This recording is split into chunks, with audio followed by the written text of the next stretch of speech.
Caden, you good? Yes, sir. We got head coach Marc Rardin. We're going to start with an opening statement from coach, and then we'll jump into questions. Yeah, thanks for being here today. Obviously, we're really excited. Have been in full go, getting ready this spring. As a coaching staff, and in our third year here, a couple things. Number one, it's really nice to have 2 years in a row with the same staff. No turnover at all that way. And then just with who we've brought in roster-wise, and where you look where we were our first year to where we're at our third year, we're feeling good about it. We're excited about it. I think that our athleticism continues to get better. Our offensive threat continues to get better. Being able to do various things offensively, pitching-wise, experience that we're getting, and some depth that we're getting. I just think it puts us in a good spot that way. You mentioned that continuity there. For your time being here, that's the first time here. How great was that to have that? How has it helped you all, throughout the fall leading up to where we are? With our staff? Yes. Yeah, I mean, to have your coaching staff, and the coaching staff thing is such the nucleus of everybody knowing what everybody's doing. Everybody's doing their part. Just the daily relationship, being personalities, knowing each other's personalities, strengths and weaknesses, who's taking care of what, who can help with what. And it goes down to just families, just everybody, the wives, the kids, everybody knowing each other. I mean, if you're going to have success and you're coaching and you're mentoring about, surrounding yourself with the right people and how you deal with things and who's in your corner, who's helping. I mean, it starts with staff. And I feel really good with who we have. Obviously, for a second year, I'm excited about it, and I really, truly think it just helps the student athlete in the locker room. They're familiar with everybody as well. Speaking of continuity, too, obviously from year 1 to 2, the roster flipped over quite a bit. You said that was probably going to be a one-time thing. And Correct. Sure enough, I think it's a lot more stable this year. Yes. How much does that help going forward? Oh, I mean, just to branch off of having a coaching staff back is having over half your roster back in the way of how things are done, expectations, terminology, the almighty word of culture, and hey, this is how we do stuff, and other people being my eyes and ears in the way of returning players that believe in what we're doing, how we're doing it. I mean, unfortunately, it always helps when you win 36, and everybody that has returned would probably say we should have won at least 40, right? But we win 36. We're doing things a certain way. They're seeing the positivity out of it, not just with wins or a team, but them as individuals. So now it's branching off to the new guys that come, and they're talking about, hey, this is how we do it, this is what we don't do, this is what we do, and things of that nature. So it's and I think it will continue to happen a little bit where we can have, and maybe I'm wrong, I mean, there's no template for this portal thing and things like that. I think one justification for us is we lost 2 guys from last year in the portal. I mean, we lost 2 guys. Everybody else was in, and they said, I'm around the right people. I'm getting better here. I like what I'm part of, whatever it may be. And this is where they wanted to be. That was huge for us. And I think in some aspect that you're always going to lose somebody or some people, just with the world we're in, but I think you can limit it, and I think that you can keep the nucleus of who you need to keep here to continue to grow. I think we can keep them. But this offseason's been different for y'all in the aspect of field house behind the dugout. Yeah. What has that dynamic kind of been like? I mean, it's been challenging. I take pride that we have organization, that we have detail, that we are player development oriented, and we don't lose that focus. So, the very first thing we did was make sure that we had the cages in the bullpens to be able to pull out so we could continue to swing. A lot of work that we could still do on the field. But then again, I have walked every time so far from Diddle down there. I made a point when we were starting this off, Cole, that I was like, I am not taking the golf cart down to the field. Like, I am walking it. I would say I'm walking it like every one of our players, but they got those damn scooters. So they go whizzing by me. They beat me down there. But I need to get the steps in.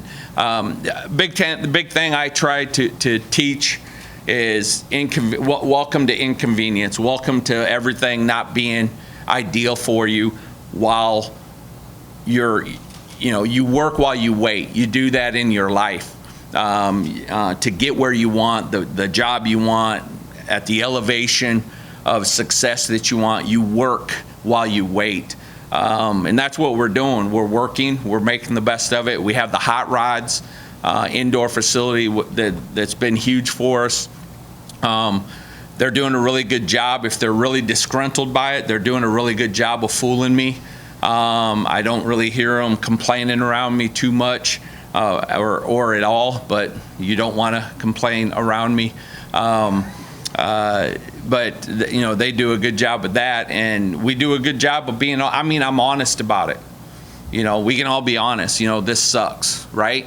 But you got to be like, this sucks. You got to do it the right way.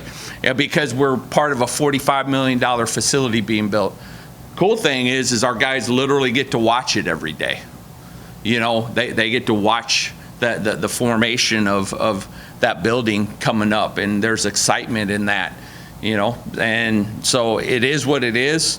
We're not going to use it as any excuse, and I think we've still gotten better, and that's a tribute to my coaching staff and then the players that we got on this roster right now. Y'all voted as third in this preseason poll for 2025. You look back just 2 years ago, you were voted dead last in the same poll. Can you kind of talk about the progress this program has made in just a few short years? Yeah. There's a lot that goes into that, right? Just kind of where this program has been. We're here with our first fall with the kids, and I was selling from day one.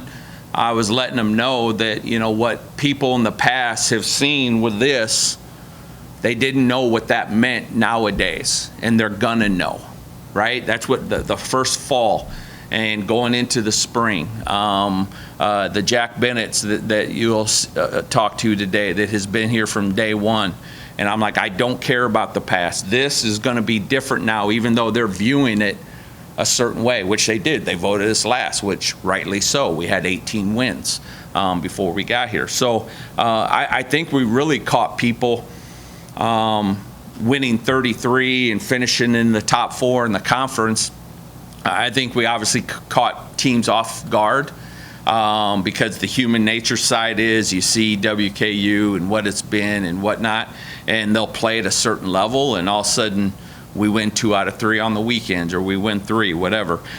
So we're not going to have that anymore. I think there's more that we have to defend ourselves more now than we ever have for a while. So that's just something I think this team has to be ready for. There's not going to be any surprise or any team in the conference going, we just got WKU this weekend.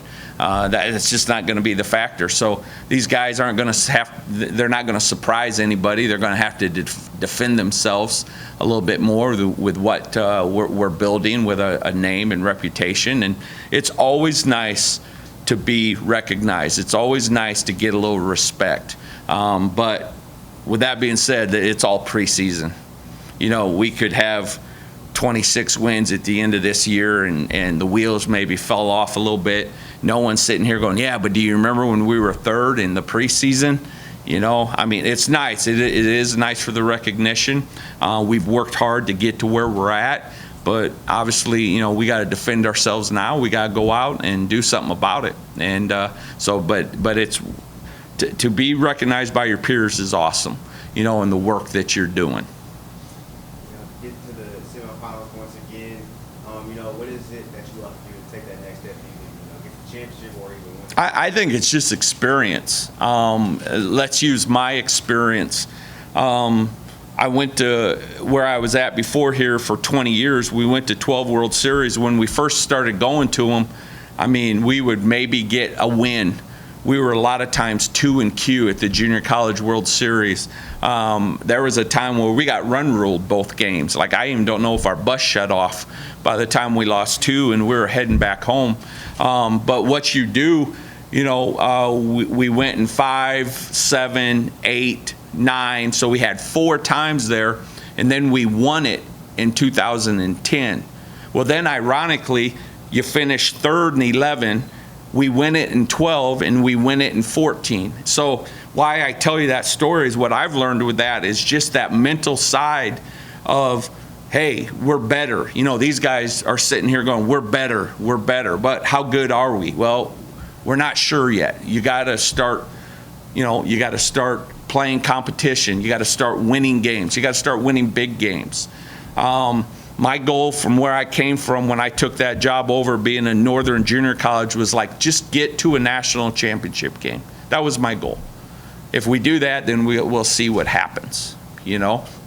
As we look at where our feet are now, you know, I know this team, they have a lot of aspirations. They know if we can win 40 games, that with 40 wins, that's going to put us somewhere where we need to be towards the end of the season. There's the correlation of the 40 wins is going to lead to something towards the end. For me still, I want to get to the final day of Conference USA, because I know if we can get there, that we can really make some things happen, you know. And if we can get to that and then all of a sudden we make some things happen, then we're winning and we're going to a regional right now. And to get over that hump, first, it's just mental. It's confident. You know, the mental leads to the confidence.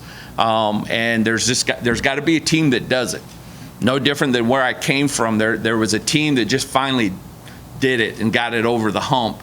And it was like the 3-minute mile. Once somebody broke it, man, there was 60 of them the next year, right? You know, something like that. And that's what it was for us at the last place I was at program-wise. And I think that's going to be the same thing here of expectations, and this is how we do it, and this is what we're expecting to do. And I believe this is really one of the first teams, just in our 3rd year, of course, but I think this is kind of the first team which is like, hey, we keep taking steps every year, you know. And everybody knows, you'll see it on the social media and everything like that, you know, 106th year of baseball.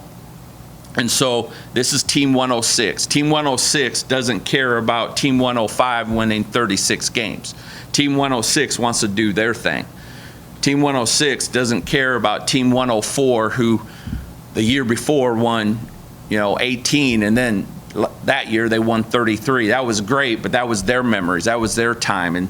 And I started doing that at the junior college because your roster turns over so much, and you couldn't have kids sitting around just talking about last year going to the World Series when you had half your roster that was in being like, I don't care, I want to go, you know. And so I learned to where, you know, you just had to be where your feet are. You had to make kids be where their feet are, and each team had to make their memories. And now, ironically, I get to Division I, and it's kind of a upper tier junior college with more turnover on roster more often. What I believed in at a junior college works at a 4-year school, where last year and everybody who was on that team, that was their memories. But we got so many more guys involved and have a good team that it's got to be Team 106. And, you know, and like I said, I think in today's world with the portal and guys coming and going, and you're recruiting a lot of upperclassmen, that means they're only going to be with you at most 2 years at times. I think with how we look at stuff and the moment we're in and where our feet are, that it's this team. It's not what we're trying to do next year or what happened last year. It's right now. Now, what in particular about Team 106 has you excited, whether it's your lineup, your pitching staff? I think the first thing that my staff did a good job is getting the right kid, just the all be all, just the teammate, the student, the athleticism, the selflessness, getting the right kid, because that's a huge thing in the locker room. And I always say in the locker room, everybody riding in the cars together and talking about stuff, and just everyday kind of mojo that we have with the type of kid we have, I think is the first thing that's huge for me, that I'm excited about. You look at, we're really more like 12 to 13 deep, position player wise, at least right now, to where we're versatile. We can move some guys around. We inter-squad yesterday. It's such a double-edged sword. We inter-squad yesterday, and it's an 11-11 game. So it's like, wow, your offense is really good, and it's like, well, your pitching's kind of, it was just one of those things where we were hitting yesterday. We were hitting, and actually the whole weekend we did really well offensively, but really we did really well on the mound too. Coach Napoleon's in his third year with me, and in some cases we're getting some arms that weren't used efficiently, or whatever the case may be, where they came from, but whatever that was there, we don't care. What they are here is golden for us. And just the development in the relationship he has, because it all starts and ends on the mound. Whether it's the little leagues or the big leagues, you got to have the guys on the mound. We're getting healthy. We've had some bang-ups. I think that's probably our biggest thing right now. If we have a ghost on us, is we just haven't had our whole roster together since day one, since the fall, and we still haven't. But we do have depth, and we can put a competitive team on the field. But yet we just have had so many injuries, whether it's a sprained ankle or a bum elbow that's not going to knock them out, but it's keeping them out right now, to hamstrings, to whatever. And it's just, I hope there's a time, because I've been in those seasons where if it wasn't one thing, it was another, whether it was a hand in a car door, to a banged up elbow, or migraines, or whatever. I mean, just crazy seasons. And I'm hoping I'm not experiencing that again here this third year, because there's a lot that can beat you that's not even on the field if you're not careful. Some of it's in your control, and some of it isn't. So what I'm liking about this team is the people that make the players, our depth, in athleticism. Our outfield is athletic, and being able to go get balls that I've been around, which is a bonus for the pitchers. The pitchers are throwing strikes. They've got 2 pitches. They're being really competitive right now. And what hasn't been killing scrimmages is a ton of walks and a ton of 3-0 counts and hit by pitches. Like, we're attacking the zone, which we pretty much have our first 2 years here, and we'll continue to do that as well. Do you expect to have a fully healthy or mostly healthy roster for opening day next week? No. Nope. No, we won't. We will not be healthy. Not yet. Up to yesterday, another bat of ours that can catch, play first, can lead off or hit 4-hole, Kyle Havitston, an All-American that came from Iowa Western. He was a kid that we recruited to Iowa Western, but then I took this job, and he was there the last 2 years. He's in a boot, sprained his ankle just running around third base, and he's in a boot. I told him I grew up on a farm in Iowa. If we were on the farm and you were a horse, we'd just shoot you. You just got Dawson Hall's coming back. He's looking good. We don't plan on starting him right at the beginning. We don't need him to go out and try to throw 4 or 5 innings right now. That we need him late, into April and May. But he's good, so we're trying to pace him. Cam Ross is coming off the elbow that shut him down, and we lost him at the end of the season last year. He had a setback a few weeks ago that wasn't a disaster, but it is a setback. He's been having tremendous ABs as a DH for us right now, and hasn't missed a beat and doing great that way. But again, you can only have so many DHs. You know, I mean, you're trying to get bats in the lineup, and I think what's going to make us better too is with that depth and the quality of it is, you know, people don't want to show up, people don't want to do what's needed. You know, just the human nature side of some struggles at times. Then next man up. You know, you're wanted and needed. You know, but you're not necessary. And everybody needs to make their worth. This is my talk after our scrimmage yesterday. I mean, in your life, you got to make your worth. Everybody always feels like they're, you know, they're needed when, hey, you're wanted and needed, but you're not necessary.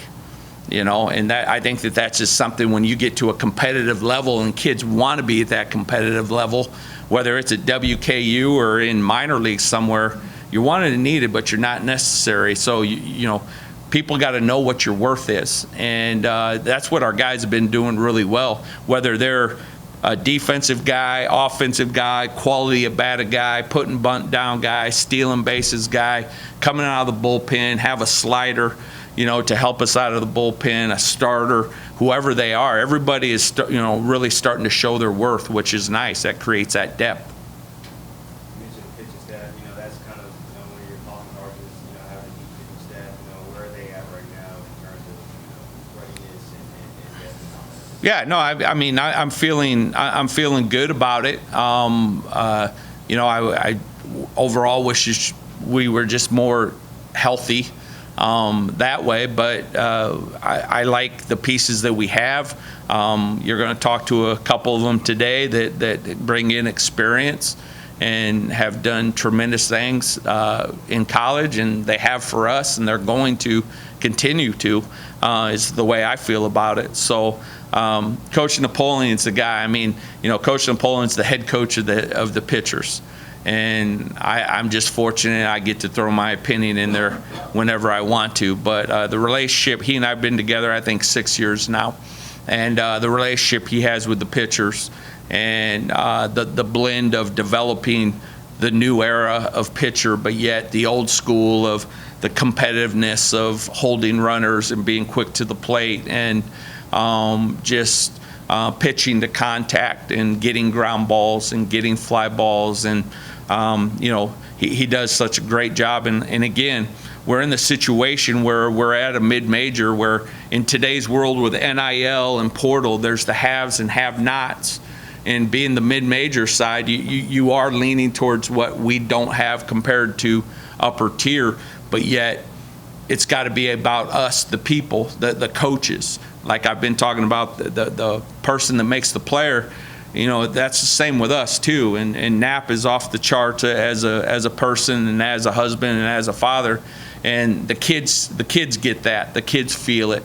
And then what he does with them, and they see their health. They see that they're getting better. And you know, last year we had the most pitchers drafted in Conference USA. You're talking about DBU. You're talking about La Tech. You're talking about Liberty. It was WKU who had the most arms drafted, and you know, we're gonna be in that mix again this year. But pitchers are their own team within the team, and they've got to develop themselves. If you guys notice in my schedule, we play those 4-game series a couple times early on. I just don't like to play the midweek. When we get into conference, I don't like to play midweek Tuesdays and Wednesdays. Like, I just want to play a Tuesday and then get ready for conference on the weekend again.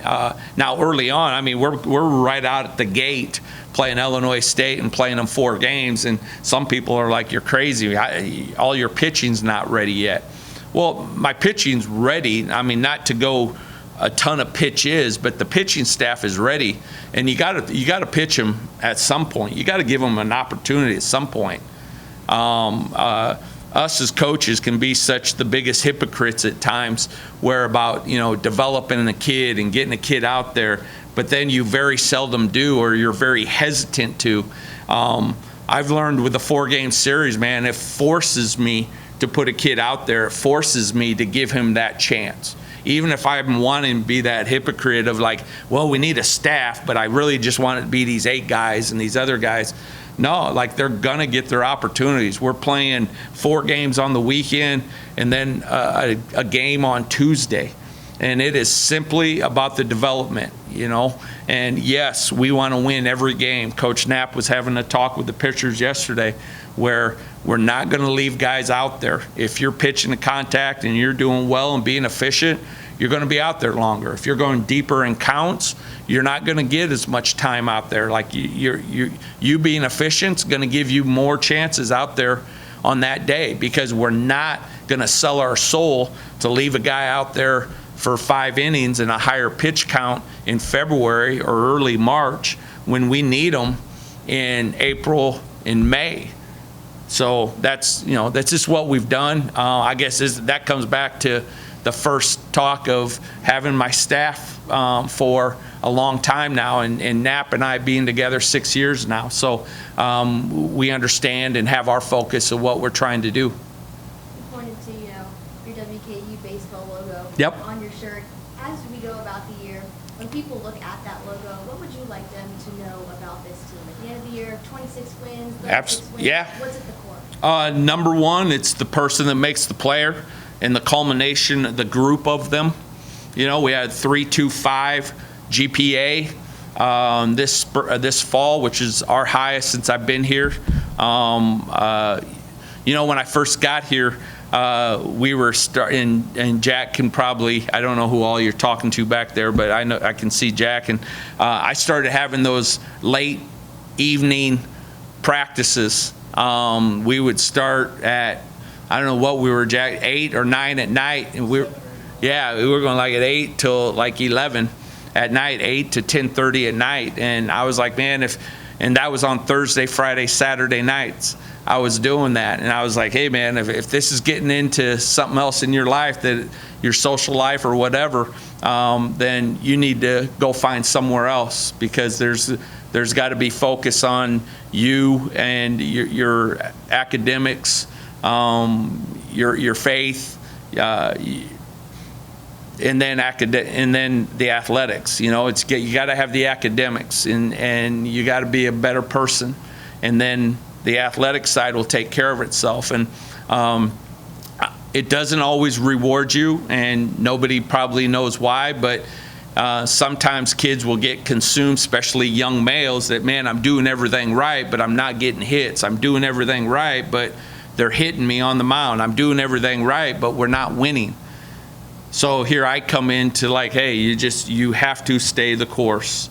You know, it is a marathon, the game, life, things of that nature. So the focus we have. So when people see WKU baseball now, they're seeing these guys will play hard. They're selfless off the field. They're good kids. Ironically, I was walking out of my office here earlier this morning, and a gentleman stops me, and he says, hey, I was just walking the hall and with hopefully the luck of running into you.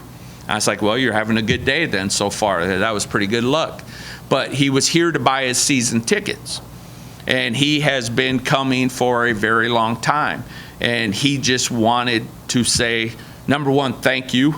And I said, well, thank you for buying season tickets. But he was like, no, just changing the program. You know, the energy in the program, which you'll see in our dugout, which you'll see how we play. And I'm, you know, when I talk about that stuff, I'm not talking about look at me, and we're doing all this stupid stuff and it's hilarious. Like, I'm talking about the excitement for each other. We're talking about excitement for someone who does something well, you know, a teammate. And there's things that teams get for reputations. When I got here, all I was hearing, and this gentleman said it today, because he was like, I'm so glad it's not happening anymore, but the team, WKU, used to get down by like 3, and then they just shut it down, and they had no energy and whatever it may be. And he's like, man, now it's just like You know, it's just a different team, and it's the people that make the players. It's the people that make the coaching staff. It's what I believe in, that I call life survival skills. You know, you have to have energy. It's a Monday morning. I go, oh, it's Monday. Then go get another job. Like, you got to go do something that you got energy in. You're either a fountain or you're a drain, you know, and we're not going to have drains around us. We're going to have people just flowing with energy, and I think it's contagious. It's contagious in those guys in the back of the room right now waiting to interview. It's contagious when they're in the locker room, in the dugout, and on the field, and it overflows hopefully into the stands. The more that we can continue to be those people and that team, and the more that we can put some W's on the board, unfortunately, I continue to have the vision of people saying, hey, it's a Saturday afternoon or a Saturday evening in April, like, let's go watch the WKU baseball game. There's no other place, I think, a lot of times it's better to go to, whether it's with your wife or husband or a date or with your kids, and going out and where you can talk with them but yet watch a game, and you can enjoy the young males that are out there playing hard and with excitement and playing a good brand of baseball. And I just want more of the community to get that vision, to have that feeling, and want to come and be part of it. And I don't know, you know, if you ever get crazy and fill the place up a lot or anything like that. I mean, unfortunately, whether there's 20 people there or 2,000 people, we're going to play. That's probably more the JUCO in me. We can't worry about that. But I want these guys to have that excitement. I actually just talked about this at the end of a practice where they have good energy. They had good energy for each other. And I told them, like, if you want people to be around you and you want people to watch you perform, and we all enjoy that, then you got to have that excitement. You got to play a good brand of baseball that people are going to be excited to watch. I don't think it's any different than basketball, where some team walks it up the court and they're trying to keep the game in the 40s. You know, or a football game that's just simply 3 yards in a cloud of dust. Like, they need to pass. They need to get up and down the court. And I think that that's how we're at. It starts with who we are and how we carry ourselves that way, but how we play the game as well.